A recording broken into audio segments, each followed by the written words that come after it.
Hello students, welcome back to the online class. I am your biology teacher Mrs. Raksha Khare, and this is the second part of the chapter genetics. In the previous video we have already discussed the terms related to the genetics, and in this part we are going to cover all these topics. First of all, father of genetics, then Mendel's experiment, then monohybrid cross, and lastly dihybrid cross. Okay, so let's begin. First of all, father of genetics. Father of genetics, as we all know, and we have discussed it also in the previous video, that Gregor John Mendel is known as the father of genetics. He discovered the mechanism of transmission of characters from one generation to the next. Gregor Mendel ने क्या किया था, उन्होंने explain किया था किस तरीके से एक जनरेशन से दूसरे जनरेशन में कैरेक्टर्स जो होते हैं वो कैरी फॉरवर्ड होते हैं from parents to their offsprings. ठीक है, तो उन्होंने ये क्लियर किया था कि जो ऑफस्प्रिंग्स होते हैं वो अपने पेरेंटल इशू को किस तरीके से लेकर के आते हैं. वो हेरिडिटी कैरेक्टर्स होते हैं जो कि एक जनरेशन से दूसरे जनरेशन में कैरी फॉरवर्ड होते हैं. और इसको समझाने के लिए उन्होंने 6 years के लिए गार्डन पी पाइसम सटाइवम पे 6 years के लिए उन्होंने वर्क किया था. ठीक है, in 1856 Mendel started hybridisation experiments on garden pea which had several pairs of contrasting characters. क्योंकि गार्डन पी में एक ही प्लांट पे उन्होंने कई तरह के कैरेक्टर्स देखने को मिल गए थे, इसलिए उन्होंने गार्डन पी चूज़ किया था. और उस पर उन्होंने अपना हाइब्रिडाइजेशन एक्सपेरिमेंट यानी जो जेनेटिक्स जिसके ऊपर बेस्ड है उस एक्सपेरिमेंट को उन्होंने स्टार्ट किया था. 6 years के लिए उन्होंने एक्सपेरिमेंट कैरी फॉरवर्ड किया था. Okay, if we talk about the history of Mendel Gregor, then Mendel was born on 22 July 1882 and he worked on Pisum sativum for 6 years and he died at 1884. 16 years after his death, three scientists work on his experiments and then he got the name. ठीक है, 16 years जब उनकी death हो गई थी, after 16 years of his death in 1900, 3 scientists regenerated his work. 3 scientists ने क्या किया था, उनके वर्क को रीजनरेट किया था. Okay, as Mendel was a mathematician by profession, he was a mathematician. मतलब उन्होंने मैथ्स की और साइंस की स्टडी की थी, पर as he was a mathematician and was assigned a job of priest in a church. उन्होंने क्या मिला था, वो एज अ जो प्रोफेशन थे तो वो एक प्रीस्ट थे, इसलिए उनके वर्क को ज़्यादा नाम नहीं मिला और लोगों ने उनकी बातों पे बहुत ज़्यादा ध्यान नहीं दिया, तो इसीलिए उनका वर्क जो था वो बहुत ज़्यादा फेमस नहीं हो सका. और बट आफ्टर हिज डेथ उन्हीं के 3 स्टूडेंट्स जो थे वो उन्होंने उन्हीं के वर्क को वापस रीजनरेट किया और सब लोगों को उसको समझाया किस तरीके से मेंडल ने उस पर काम किया था और कितना करेक्ट था वो वर्क. ठीक है, और तब जाकर के मेंडल को 16 years के बाद, उनके डेथ के 16 year के बाद 1900 में उनका वर्क जो था वो जाना गया और 1901 में वो रिपब्लिश्ड हुआ था वो work. Okay, so this was about Mendel Grieger and his history. Okay, I hope this is clear to you. The next one is Mendel's experiment. Mendel ने क्या एक्सपेरिमेंट किया था, Mendel ने गार्डन पी पे एक्सपेरिमेंट किया था. उन्होंने 7 contrasting characters लिए थे. कॉन्ट्रास्टिंग मीन्स अपोजिट कैरेक्टर्स होते हैं, तो 7 टाइप्स के उन्होंने कॉन्ट्रास्टिंग कैरेक्टर्स लिए थे. मैंने आपको ये सारे 7 कॉन्ट्रास्टिंग कैरेक्टर्स शो किए हुए हैं साइड में डायग्राम के थ्रू. तो पहला कैरेक्टर था सीड शेप. उन्होंने सीड का जो शेप होता है वो लिया था. राउंड एंड रिंकल्ड, 2 तरीके के उन्होंने लिए थे कॉन्ट्रास्टिंग जो ऑपोजिट्स हैं तो उनमें राउंड और रिंकल्ड लिया था. एक राउंड था तो एक रिंकल्ड था. ठीक है, सेकेंड कैरेक्टर उनका सीड कलर था, yellow and green. Third character उनका फ्लावर कलर था, purple and white. Fourth character उनका पॉड शेप था, inflated and constricted. Pod shape यानी किस तरीके का फ्रूट का जो शेप है वो कवरिंग का शेप है वो लिया था उन्होंने. देन नेक्स्ट उन्होंने पॉड का कलर लिया था, yellow and green. Then 6th character was flower position, axial और टर्मिनल. एक्सियल यानी बेस में फ्लावर हो रहे हैं और terminal at the tip of the stem के टिप पे फ्लावर्स हो रहे हैं. ठीक है, एंड द 7th कैरेक्टर वो स्टेम हाइट. उन्होंने हाइट भी कैरेक्टर लिया था कि उन्होंने एक टॉल प्लांट लिया था, एक डॉर्फ प्लांट लिया था. ठीक है, तो इस तरीके से उन्होंने करके 7 कैरेक्टर्स लिए थे which were related as dominant and recessive. और ये सारे के सारे कैसे एक दूसरे से रिलेटेड कैसे थे, एक डोमिनेंट होता था तो एक रेसेसिव होता था. डोमिनेंट मतलब जो अपने आप को शो कर रहा है, दिख रहा है हमें कैरेक्टर, और रेसेसिव मतलब जो कि कैरेक्टर हमें सामने नहीं दिख रहा, वो हाइड है. It is present but it is hide. Okay, so that is called as recessive character. ठीक है, तो उन्होंने दो तरीके के कैरेक्टर्स को चूज़ 7 कैरेक्टर्स उन्होंने चूज़ किए थे और 2 फॉर्म में लिए थे, डोमिनेंट फॉर्म में लिए थे और रिसेसिव फॉर्म में लिए थे, ठीक है। He carried out experiments to second and third generations and maintain the records of all the experiments. उन्होंने ये जो भी एक्सपेरिमेंट हर एक कैरेक्टर को लेकर के इंडिविजुअली हर एक कैरेक्टर को ले लेकर के उन्होंने एक्सपेरिमेंट किया था प्लांट पे, और ये सारे रिकॉर्ड्स उन्होंने नोट करके रखे थे। उन्होंने उसको सारे रिकॉर्ड्स उन्होंने मेंटेन किए थे। जैसे कि फर्स्ट टाइम अगर वो क्रॉस कराते थे तो वो फर्स्ट जनरेशन क्रॉस कहलाता था, फिर जो उसका रिजल्ट आता था उसी में अगर वो फिर से क्रॉस कराते थे तो वो सेकंड जनरेशन क्रॉस कराता था, फिर सेकंड जनरेशन का जो रिजल्ट आता था तो अगर फिर से उसी पे क्रॉस करवा रहे हैं तो वो थर्ड जनरेशन क्रॉस कहलाता था। इस तरीके से वो हर जनरेशन के क्रॉस का रिजल्ट जो होता करते थे वो उसको नोट करके रखते थे, ठीक है। तो उन्होंने सिर्फ एक बार क्रॉस नहीं कराया, उन्होंने second third generation fourth generation तक उन्होंने क्रॉस करके अपने जितने भी रिजल्ट थे वो सारे नोट डाउन करके रखे थे। सारे रिजल्ट्स उन्होंने बताए कि अगर ऐसे ऐसे जनरेशन में अगर बार बार क्रॉस हम करवाएंगे तो हमें रिजल्ट में क्या मिलेगा, ऑफस्प्रिंग्स किस तरीके से हमें मिलने वाले, यानी कैरेक्टर्स कैसे कैसे फॉरवर्ड होते हैं, किस जनरेशन में फॉरवर्ड होते हैं, किस जनरेशन में शो होते हैं, ये सब उन्होंने बताया था, ठीक है। सो द नेक्स्ट हम एक्सपेरिमेंट का प्रोसीजर क्या था, उन्होंने किस तरीके से एक्सपेरिमेंट कैरी फॉरवर्ड किया था, ये हम देखेंगे। मेंडल ने सबसे पहले क्या किया था, एंथर्स रिमूव कर दिए थे फ्लावर के बर्ड्स में से, ठीक है। एंथर क्या होता है, एंथर जो होता है वो मेल रिप्रोडक्टिव पार्ट होता है, ठीक है। पी जो था, पी आपका एक बाइसेक्सुअल फ्लावर था। बाइसेक्सुअल फ्लावर मतलब मेल और फीमेल एक ही फ्लावर में मेल पार्ट भी प्रेजेंट हो, फीमेल पार्ट भी प्रेजेंट हो, उसे हम बाइसेक्सुअल फ्लावर कहते हैं, ठीक है। तो पी का फ्लावर उन्होंने जो लिया था उसमें से उन्होंने मेल पार्ट को अलग कर दिया था, यानी एंथर पार्ट को उन्होंने अलग कर दिया था। कब अलग किया था, जब वो फ्लावर एक बर्ड के फॉर्म में था, यानी कली के रूप में था, ठीक है, तभी उन्होंने एंथर को उस फ्लावर में से अलग कर दिया था, ठीक है। और जब हम एंथर को किसी फ्लावर में से अलग करते हैं तो उस प्रोसेस को हम कहते हैं इमैस्कुलेशन। इस प्रोसेस को हम क्या कहते हैं, इमैस्कुलेशन कहते हैं, ठीक है। The removal of anther from bisexual flower is called emasculation. Okay, this is very important कि जब हम एंथर को यानी मेल पार्ट को बाइसेक्सुअल फ्लावर से रिमूव करते हैं that is called as emasculation. अब इसका मतलब ये नहीं कि आप मेल फ्लावर में से मेल पार्ट को अलग कर देंगे तो you will call it as emasculation, no. Bisexual flower, it is important to take bisexual flower, यानी मेल और फीमेल जब एक ही फ्लावर में प्रेजेंट होगा उसमें से अगर हमने एंथर को यानी मेल पार्ट को रिमूव कर दिया तो इस प्रोसेस को हम इमैस्कुलेशन करते हैं। तो उन्होंने इमैस्कुलेशन का प्रोसेस किया था, उन्होंने अर्ली स्टेज में क्या किया था, एंथर को रिमूव कर दिया था फ्लावर में से और उस फ्लावर को उन्होंने as a female flower choose किया था, ठीक है, क्योंकि फीमेल पार्ट अभी भी उस फ्लावर में प्रेजेंट था, ठीक है। जब वो फीमेल फ्लावर मैच्योर हो गया, फीमेल पार्ट को हम स्टिग्मा कहते हैं, ठीक है। When the stigma gets fully mature, जब वो स्टिग्मा यानी फीमेल पार्ट जब मैच्योर हो गया, then pollens from the anther of male flower were transferred. फिर क्या किया था उन्होंने, उस पर्टिकुलर फ्लावर में, सी इधर देखिए, आपको मैं डायग्राम से दिखाती हूँ। उन्होंने एक फ्लावर लिया हुआ है, ठीक है, मेल पार्ट को हम एंथर कहते हैं, फीमेल पार्ट को हम स्टिग्मा कहते हैं, ओके। इन्होंने उसके बाद क्या किया, फ्लावर में से एंथर को रिमूव कर दिया था। इस process is called as emasculation. Anther को उन्होंने रिमूव कर दिया, ठीक है। देन उन्होंने क्या किया, pollen transferred from another flower. फिर उन्होंने क्या किया, जब ये स्टिग्मा आपका फुली मैच्योर्ड हो गया तो एक दूसरे फ्लावर में से जिसमें मेल पार्ट प्रेजेंट है उसके एंथर्स को उन्होंने क्या किया, ट्रांसफ़र कर दिया अपने मैच्योर्ड स्टिग्मा वाले में, जो हम लोगों ने जिसमें से एंथर रिमूव किया था, जिस फ्लावर में से हमने एंथर रिमूव किया था उस पर उन्होंने दूसरे फ्लावर का एंथर जो है वो ट्रांसफ़र कर दिया, ठीक है। देन उसके बाद क्या किया, उस फ्लावर को उन्होंने पॉलीथिन में कवर कर दिया, एनक्लोज्ड बाय अ बैग, मसलिन बैग से उन्होंने कवर कर दिया। क्यों कर दिया, क्योंकि कोई भी तरीके का इसमें डर्ट ना आ सके, किसी भी तरीके के दूसरा कोई एंथर इसमें ना आ सके, ठीक है। तो उन्हें पता नहीं चलेगा ना कि किस एंथर के साथ में, किस मेल पार्ट के साथ में, कौन से फ्लावर के मेल पार्ट के साथ में वो फर्टिलाइज हुआ है। इसलिए सिर्फ एक ही तरीके का मेल फ्लावर का उन्होंने एंथर इन्होंने यहाँ पे डिपॉजिट किया। अच्छा, एक फ्लावर में जब हम दूसरे फ्लावर का एंथर डिपॉजिट करते हैं, ट्रांसफ़र करते हैं, तो this is called as cross pollination. इसे हम क्या कहते हैं, क्रॉस पॉलिनेशन कहते हैं, ठीक है।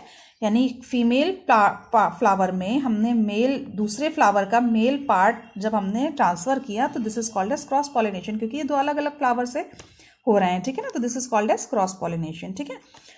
ठीक, उसके बाद उन्होंने कवर कर दिया उसको बचाने के लिए कि avoid deposition of pollen from another sources, किसी अदर सोर्स से पॉलन उसमें ना आ सके, इसको बचाने के लिए उन्होंने उसको कवर कर दिया। देन आफ्टर जर्मिनेट, जब वो पूरी तरीके से फर्टिलाइजेशन हो चुका तो हमें सीड्स मिल गई, मैच्योर सीड्स मिल गई, और ये सीड्स हमें क्या हो गया, एक न्यू प्लांट दे दिया, ठीक है। तो इस तरीके से अब इन्होंने रिजल्ट इसको कॉपी डाउन किया कि किस तरीके, उन्होंने जो भी कैरेक्टर चूज़ किया होगा, 2 कैरेक्टर्स लिए, उसके बाद उन्होंने रिजल्ट देखा कि किस तरीके का प्लांट हमें मिल रहा है, हमें आउटपुट क्या मिल रहा है। उन्होंने इनपुट क्या दिया, एक फ्लावर लिया, फ्लावर में से स्टिग्मा एंथर अलग किया, स्टिग्मा को वहीं पर रहने दिया। अब स्टिग्मा जैसे ही मैच्योर हो गया उसमें उन्होंने दूसरे फ्लावर के एंथर को ट्रांसफ़र कर दिया। ट्रांसफ़र करने के बाद में जब उसको एक मसलिन कवर कर दिया, मसलिन से बैग से कवर कर दिया। देन उसके बाद जब वो उसमें सीड्स आए तो उस सीड्स को उन्होंने जर्मिनेट किया। जर्मिनेट के बाद में जो प्लांट, उन्हें नया प्लांट मिला तो उसका रिजल्ट उन्होंने नोट डाउन किया कि हमें किस तरीके का प्लांट मिल रहा था, ठीक है।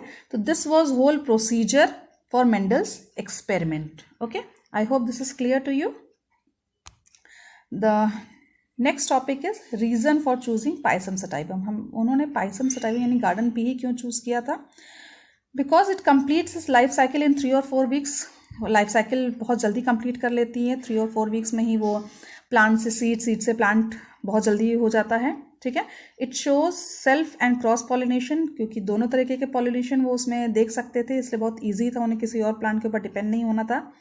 शोज कॉन्ट्रास्टिंग कैरेक्टर्स, एक ही प्लांट में हमें कई तरीके, जैसे हमने 7 कैरेक्टर्स हमने पढ़े कई सारे, इसलिए उन्होंने देखा कि कई तरह के कैरेक्टर्स एक ही प्लांट में जब उन्हें मिल रहे हैं तो उन्होंने वो चूज़ कर लिया पी प्लांट को। सी डू नॉट शो डॉर्मेंसी यानी ईजिली ब्रेक हो जाते हैं, बहुत टाइम नहीं लेते ब्रेक होने के लिए, जर्मिनेट होने के लिए, इसलिए सीड्स जो थे वो बहुत अच्छी क्वालिटी के थे, बहुत जल्दी ब्रेक हो जाते थे, बहुत जल्दी जर्मिनेट हो जाते थे और डॉर्मेंसी नहीं शो करते थे, ठीक है। Give large amount of seeds, अब एक ही पॉड में हमें 5 to 6 सीड्स मिल जा रहे हैं, तो पूरे प्लांट में कई सारे पॉड्स आएंगे तो कई सारे सीड्स हमें मिल जाएंगे, तो हमें कई सारे एक्सपेरिमेंट्स भी वो ईजिली एक टाइम पे कई सारे एक्सपेरिमेंट्स वो कर सकते थे, इसलिए उन्होंने ये पाइसम सटाइवम यानी गार्डन पी को चूज़ किया। Okay, the next one is why Mendel's work was not recognise. अब मेंडल वर्क, अब उन्होंने सारी चीज़ें सब चीज़ उन्होंने नोट डाउन किया, सारे एक्सपेरिमेंट्स किए, पर फिर भी उनको रिकॉग्नाइजेशन क्यों नहीं मिला? The first reason was the work was not publish properly, क्योंकि उन्होंने अपना जो वर्क किया था उसको बहुत प्रॉपरली, बहुत सीक्वेंसली पब्लिश नहीं किया था, बहुत अच्छे से उन्होंने समझा नहीं सके, बता नहीं सके थे, ठीक है। As he was a mathematician he was ignored by biologist, क्योंकि वो एक मैथमेटिशियन थे, उन्होंने मैथ्स की पढ़ाई की थी, तो बायोलॉजिस्ट जितने थे उन्होंने सोचा कि ये कैसे बायोलॉजी का कोई भी चीज़ समझा सकते हैं, as he is a mathematician, इनको कुछ नहीं आता है और ये कुछ भी नहीं समझा सकेंगे, बायोलॉजी का फालतू चीज़ें ये बता रहे हैं, ठीक है। तो उनका किसी ने उनके ऊपर में ध्यान नहीं दिया। Factors which was use by Mendel was not understood by others और was not convincing to others. उन्होंने एक टर्म यूज़ किया था फैक्टर, जिसे अब हम जीन्स कहते हैं। तो उन्होंने क्या कहा था कि फैक्टर्स जो होते हैं वो रिस्पॉन्सिबल होते हैं कैरेक्टर्स को एक जनरेशन से दूसरे जनरेशन में ले जाने के लिए। तो फैक्टर जो वर्ड था वो बहुत ज़्यादा एक्सप्लेन नहीं था कि कैसे जा रहा है, क्या उसके वो फैक्टर है क्या चीज़, उन्होंने बहुत एक्सप्लेन नहीं किया था इस चीज़ को, इसलिए वो कन्विंसिंग नहीं था अदर्स के लिए, वो समझ में नहीं आ रहा था किसी को, इसलिए उनका वर्क जो था वो रिकॉग्नाइज नहीं किया गया था, पब्लिश नहीं किया गया था। Okay, so now we are going to discuss monohybrid cross. Monohybrid cross is a cross between two organisms of the same species which studies the inheritance of two factors or traits of the same character. Monohybrid cross क्या होता है? Mono का मतलब होता है single, एक, है ना। जब हम सेम स्पीसीज के दो ऑर्गेनिज्म के बीच में एक सिंगल कैरेक्टर को लेकर के क्रॉस करवाते हैं तो that is called as monohybrid cross. As we have already discussed about the characters, Mendel's ने 7 कैरेक्टर्स लिए थे, 7 कैरेक्टर्स लिए थे, जिनमें से हाइट था, पॉड कलर था, सीड कलर था, सीड शेप था, है ना, डिफरेंट 7 कैरेक्टर्स उन्होंने लिए थे. तो उनमें से किसी एक कैरेक्टर को लेकर के उन्होंने इंडिविजुअली एक कैरेक्टर्स को लेकर के पहले क्रॉस करवाया डोमिनेंट और रिसेसिव के बीच में, फिर उन्होंने 2 कैरेक्टर्स को लेकर के क्रॉस कराया डोमिनेंट और रिसेसिव के बीच में, फिर उन्होंने 3 कैरेक्टर्स को एक साथ लेकर के क्रॉस कराया डोमिनेंट और रिसेसिव के बीच में.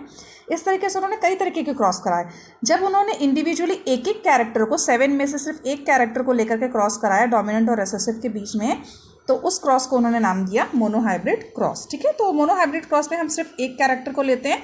For example we are taking height of the plant, हम सिर्फ हाइट ऑफ द प्लांट ले रहे हैं। हाइट एक कैरेक्टर है प्लांट का, हम उसे लेते हैं। ठीक है, तो हाइट इट कैन बी इधर डॉर्फ और इट कैन बी इधर टॉल। टॉल हो सकता है या तो डॉर्फ हो सकता है। हाइट दो ही तरीके की हो सकती है, या तो बहुत बड़ा हो सकता है या तो छोटा हो सकता है। ठीक है, तो जो टॉल है वो डोमिनेंट कैरेक्टर ले रहे हैं हम, और जो डॉर्फ है वो हम रेसेसिव कैरेक्टर ले रहे हैं। ठीक है, डोमिनेंट को हमेशा हम कैपिटल से डिनोट करते हैं और डॉर्फ को हमेशा हम रेसेसिव को हमेशा हम स्मॉल से डिनोट करते हैं। ये हम लोगों ने पहले भी वीडियो जो मैंने आपको बताई थी टर्म्स से रिलेटेड थी जेनेटिक्स से, उसमें मैंने सारा आपको क्लियर किया हुआ है।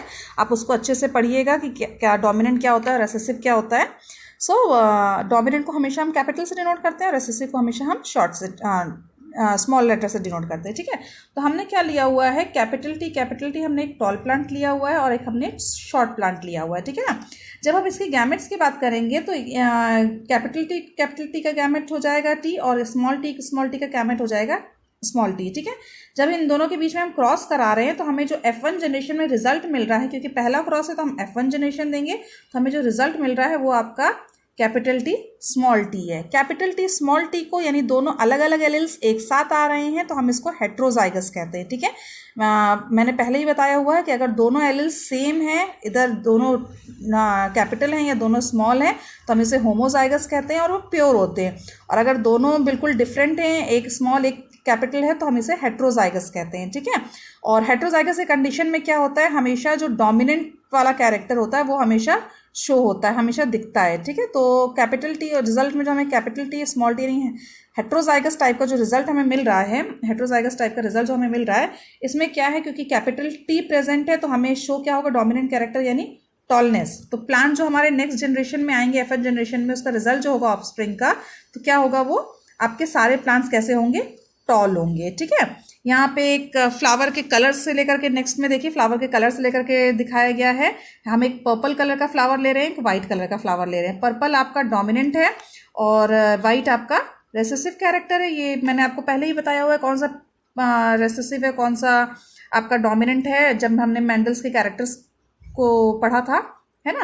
तो जब हमने इन दोनों के बीच में क्रॉस कराया तो हमें F1 जनरेशन में सारे के सारे पर्पल फ्लावर्स मिल रहे हैं। ठीक है ना, तो हमेशा यही होता है कि F1 जनरेशन में हमें हमेशा डोमिनेंट कैरेक्टर ही मिलता है, रेसेसिव हमेशा हाइड हो जाता है। रेसेसिव हमें प्रेजेंट तो होता है, उसकी प्रेजेंस होती है F1 जनरेशन में ऑफस्प्रिंग में, पर वो हमेशा क्या हो जाता है, हाइड हो जाता है। तो सामने जो हमें दिख रहा है वो डोमिनेंट कैरेक्टर दिखता है, तो हमें क्या मिल रहा है, पर्पल फ्लावर्स मिल रहे हैं। ठीक है, इसको मैं आपको एक तरीके से और शो करना चाहूँगी, पुनेट स्क्वायर बना करके। देखिए, if we are talking about, हम फिर से ले लेते हैं, हमने क्या लिया हुआ है, दो कैरेक्टर्स लिए हुए हैं, एक आपका टॉल है, एक हमने हाइट ही हम ले रहे हैं, स्मॉल लिया हुआ है। ठीक है ना, टॉल आपका डोमिनेंट है और जो डॉर्फ लिया हुआ है वो हमारा रेसेसिव कैरेक्टर है। ठीक है, इन दोनों के बीच में अगर हम इसके गैमेट्स की बात करेंगे तो ये आपके दो गैमेट्स बनाएंगे, कैपिटल टी, और इसके गैमेट्स अगर होंगे तो ये आपके स्मॉल टी गैमेट्स बनाएंगे। ठीक है, अगर हम इन दोनों के बीच में क्रॉस करते हैं तो हम गैमेट्स को एक एक साइड में नोट कर देंगे। टॉलनेस का गैमेट हमने एक साइड नोट कर दिया, कैपिटल टी, और डॉर्फनेस का गैमेट्स हमने एक साइड नोट कर दिया, स्मॉल टी।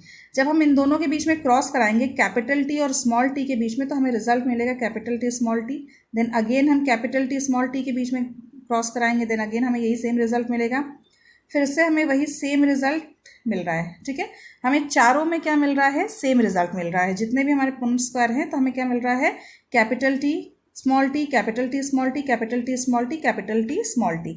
तो ये हमारा रिजल्ट कैसा है, हेट्रोजाइगस है। कैसा है रिजल्ट, हेट्रोजाइगस। जब हम प्योर कैरेक्टर्स यानी प्योर होमोजाइगस टॉल और होमोजाइगस डॉर्फ के बीच में क्रॉस करवाते हैं तो F1 जनरेशन में हमें रिजल्ट क्या मिल रहा है, हेट्रोजाइगस मिल रहा है। अगर अब हम इसका जीनोटाइप रेशियो देखें तो जेनेटिकली क्या है, ये आपका capital T small T, capital T small T, capital T small T, capital T small T, चारों सेम ही है। तो जेनेटिकली क्या होगा, ये आपका हेट्रोजाइगस टॉल होगा।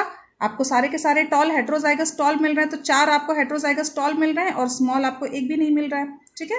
और अगर हम फिनोटाइप यानी अपीरियंस में देखें कि देखने में कैसे हैं, तो देखने में भी हमें क्या सारे के सारे टॉल हैं और एक भी, चारों टॉल मिल रहे हैं और एक भी हमें स्मॉल नहीं मिल रहा है, ठीक है।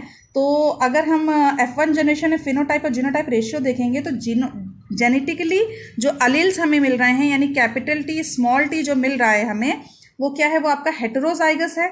तो हेटेरोजाइगस हमें सारे के सारे हेटेरोजाइगस मिल रहे हैं और एक भी हमें दूसरा कोई कंडीशन दूसरा कोई भी रिजल्ट नहीं मिल रहा, तो हमारा रेशियो क्या हो जाएगा 4:0।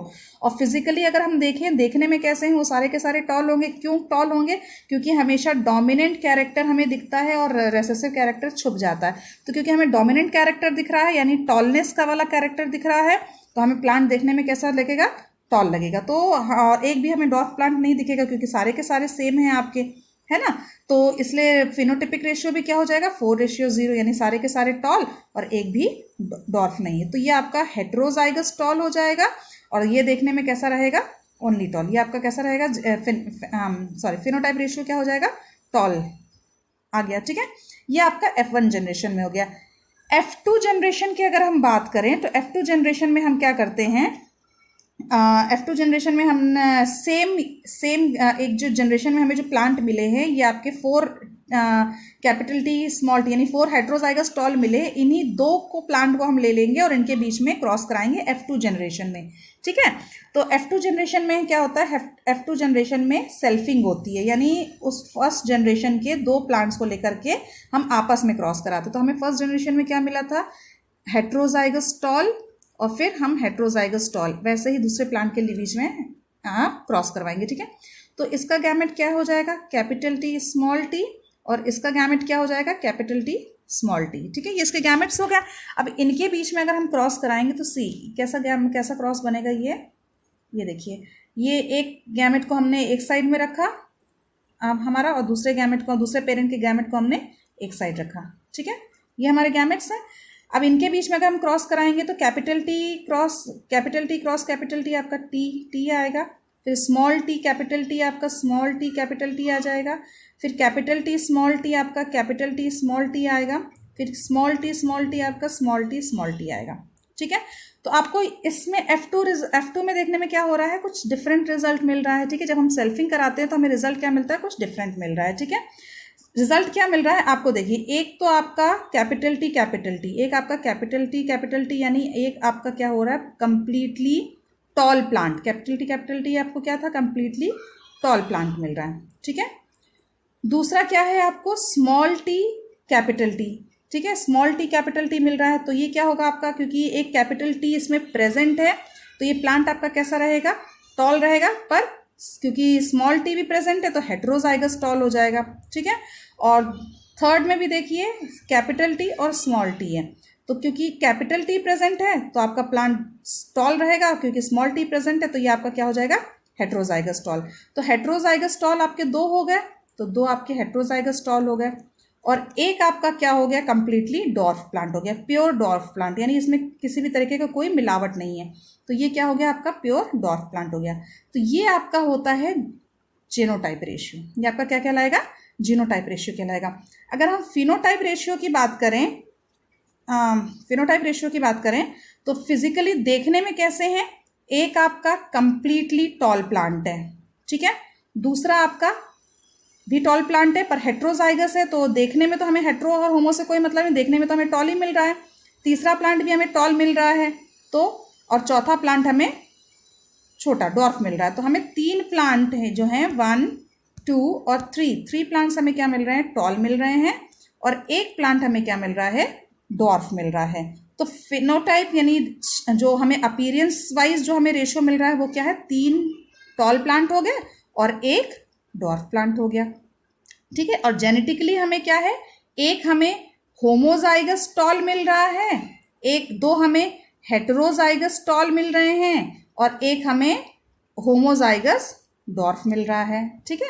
तो जीनोटाइप रेशियो और phenotype ratio, I hope this is clear to you, क्या होता है जीनोटाइप रेशियो और फिनोटाइप। जेनेटिकली हमें किस तरीके के ऑर्गेनिजम्स मिल रहे हैं ये हमें बताना है कि उनके एलिल्स किस टाइप के हैं। अगर दोनों सेम हैं तो वो होमोजाइगस होंगे, और दोनों अगर डिफरेंट हैं तो वो हेटेरोजाइगस होंगे। और अगर डोमिनेंट कैरेक्टर हेटेरोजाइगस में प्रेजेंट है तो हमेशा डोमिनेंट कैरेक्टर ही सामने आता है, अपीयरेंस में हमेशा डोमिनेंट कैरेक्टर को ही काउंट किया जाता है। ठीक है, तो कोई भी चीज़ जो होगी F1 जनरेशन में हमेशा डोमिनेंट कैरेक्टर शो होगा, और F2 जनरेशन में वो कैरेक्टर क्या हो जाएगा, वो डिफरेंट हो जाता है, कुछ डोमिनेंट भी आते हैं, कुछ रेसेसिव भी आते हैं। ठीक है, so this is called as monohybrid cross. Monohybrid cross में हम एक सिंगल कैरेक्टर को लेकर के क्रॉस करते हैं, जिसमें पहली बार अगर हम क्रॉस कराएंगे दो प्योर कैरेक्टर्स को टॉल और डॉर्फ के बीच में, तो हमें रिजल्ट में हेटेरोजाइगस टॉल मिलेगा, यानी उसमें आपके दोनों कैरेक्टर्स डोमिनेंट और रेसेसिव दोनों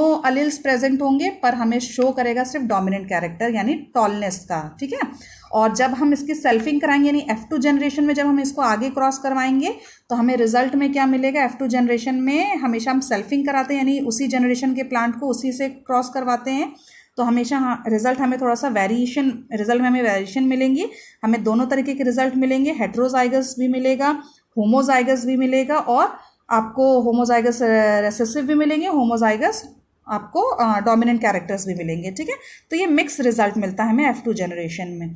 सो this is called as monohybrid cross. I hope this is clear to you. Okay, so now dihybrid cross. Dihybrid cross क्या होता है, जब हम दो कैरेक्टर्स के बीच में क्रॉस कराते हैं, सेम स्पीसीज के दो ऑर्गेनिज्म के बीच में। ठीक है, जैसे मोनोहाइब्रिड में क्या था, सेम स्पीसीज के दो ऑर्गेनिज्म के बीच में हम एक कैरेक्टर को लेकर क्रॉस करा रहे थे, तो that is called as monohybrid cross.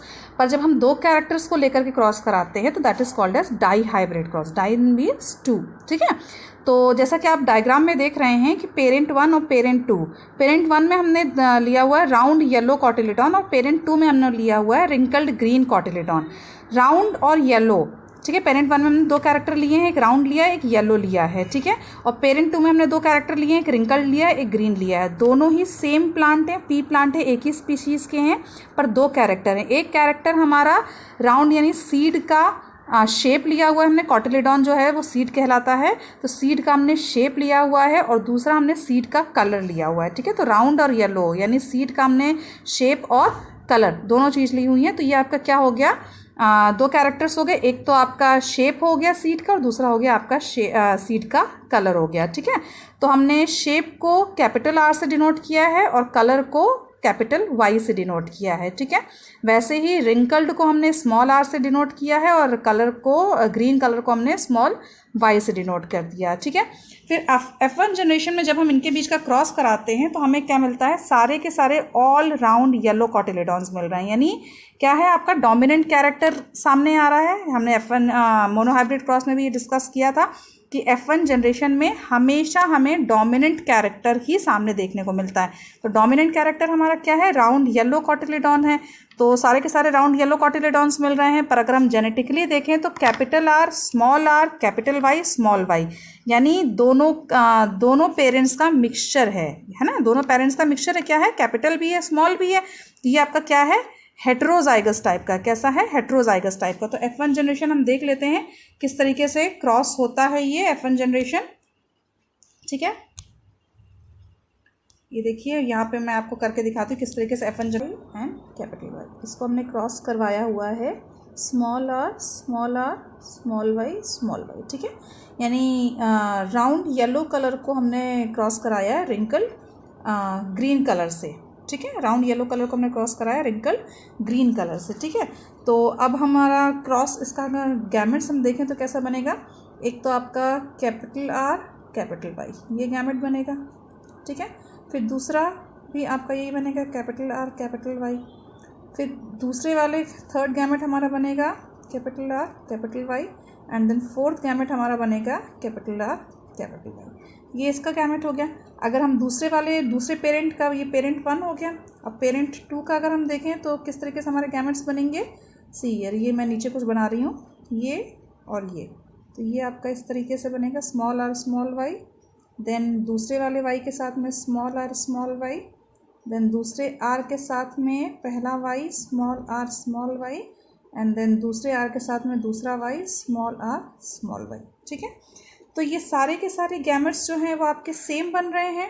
है ना, ये आपके गैमेट्स क्या कर रहे हैं, सेम बन रहे हैं। तो हम इतना सारा ना लिख करके हम इसको ऐसे भी लिख सकते हैं ना, capital R capital Y into 4 और small r small y into 4। बात तो वही होगी ना, चाहे हम अलग अलग 4 टाइम्स लिखें, चाहे एक बार लिख करके 4 से मल्टीप्लाई कर दें, that will the come ratio तो दोनों का सेम ही आएगा, है ना। तो हमने क्या किया, हम इसी तरीके से इसको लिख देते हैं, थोड़ा शॉर्ट में आपका लिखाएगा।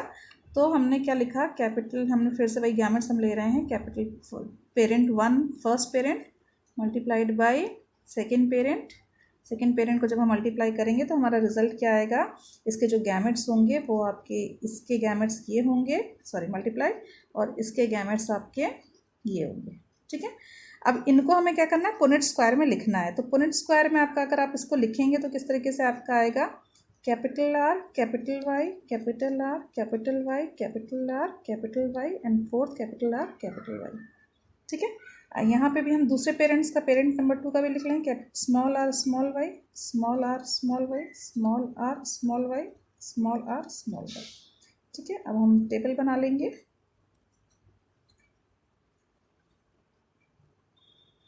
कि हमने टेबल बना लिया, ओके। अब हम इन दोनों के बीच का क्रॉस कराएंगे।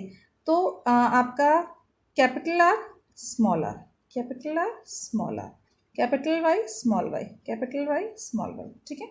अगेन अब हम इसके बीच में capital R small r then capital Y small y, same इसमें भी आएगा, capital R small r capital Y small y capital R small r capital Y small y, same इसमें भी आएगा, capital R small r capital Y small y, ठीक है। Second row में अगर हम जाएंगे तो भी हमारा सेम आएगा, क्योंकि ये सारे के सारे गैमेट्स बिल्कुल सेम है।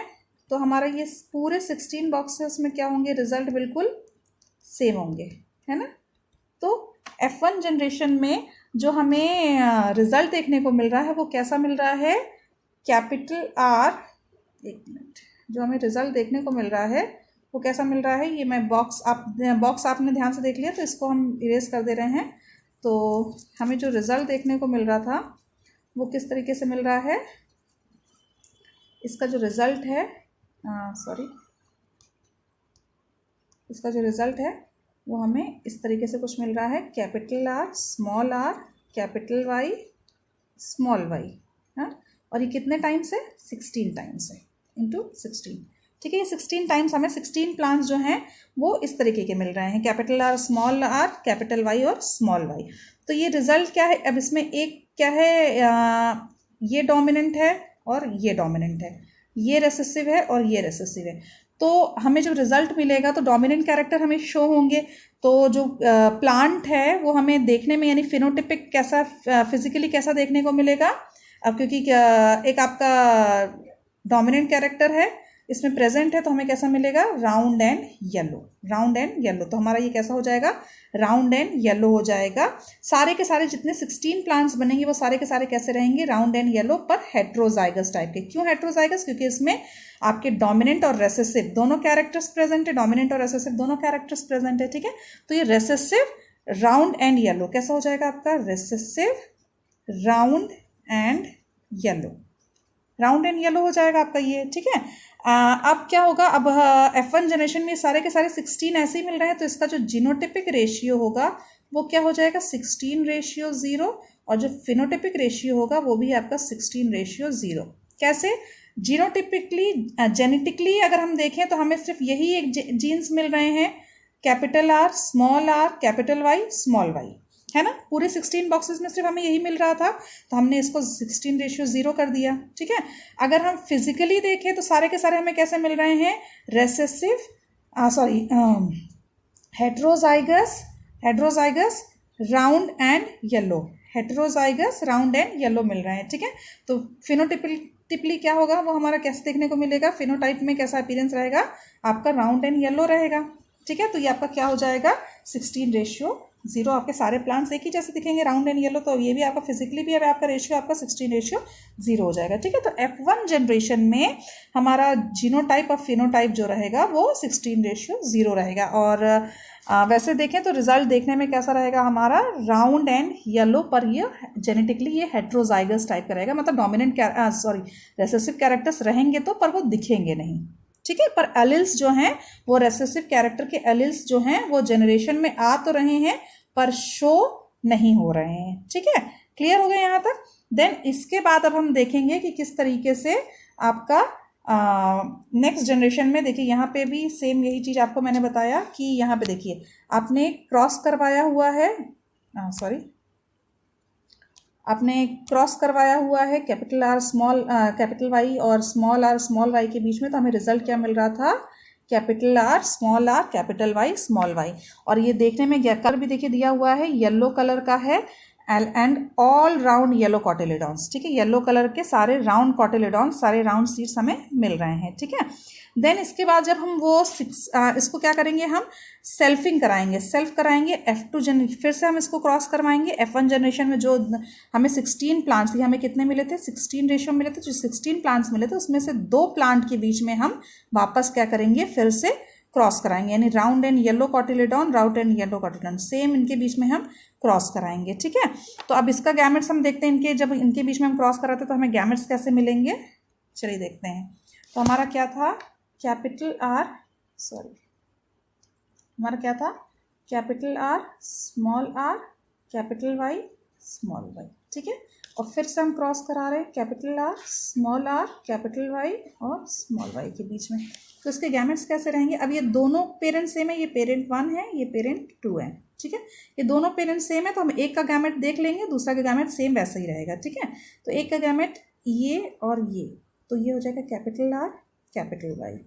देन फर्स्ट आर को हम सेकेंड वाई से क्रॉस कराएंगे, कैपिटल आर स्मॉल वाई।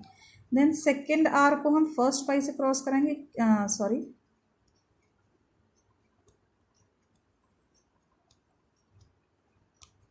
ये हो जाएगा आपका स्मॉल आर कैपिटल वाई।